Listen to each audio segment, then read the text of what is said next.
So this is build and link to subservice pages. So Michael, let's talk about the architecture of the site and how you can use these subservice pages to build more authority for your main pages. That's right. So we think we call these tent pole pages.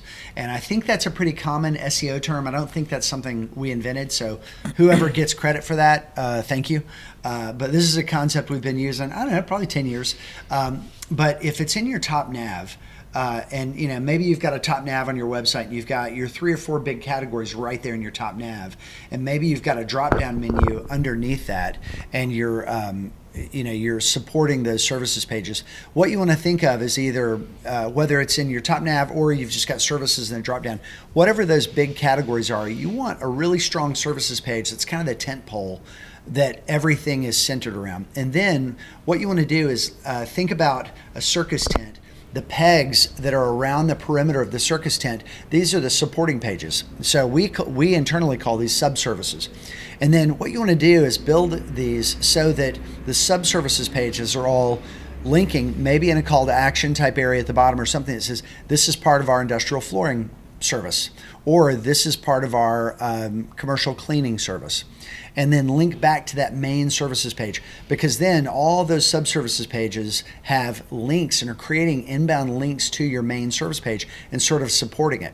And then on the flip side, that main services page, it can link out to all those subservices, like we said, in a block of bullet points, or any kind of navigational element that you put into the page to link these things.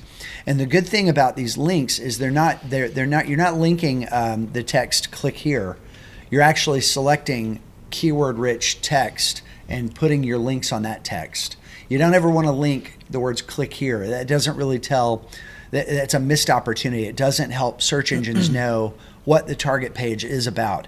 But if you're linking up and down between your tent pole and your tent pegs, your supporting pages, you're able to infuse a lot of keyword-rich links into the site architecture, and it's good usability. If people are reading through a subservices page and then they want to go back to that main service, they're kind of taken back into the conversation where they left off. So yeah, that's a really good way to do it. An example of this would be for like an interior painting service. You might have a list, a block of subservices, walls, ceilings, cabinets, trim. And these are all different things that people search for. Cabinet painting company near me.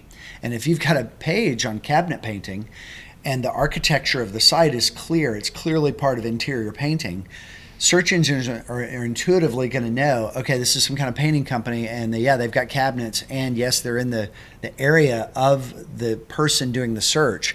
And so that's a really good way for all this stuff to work together and help search engines do their job. Perfect.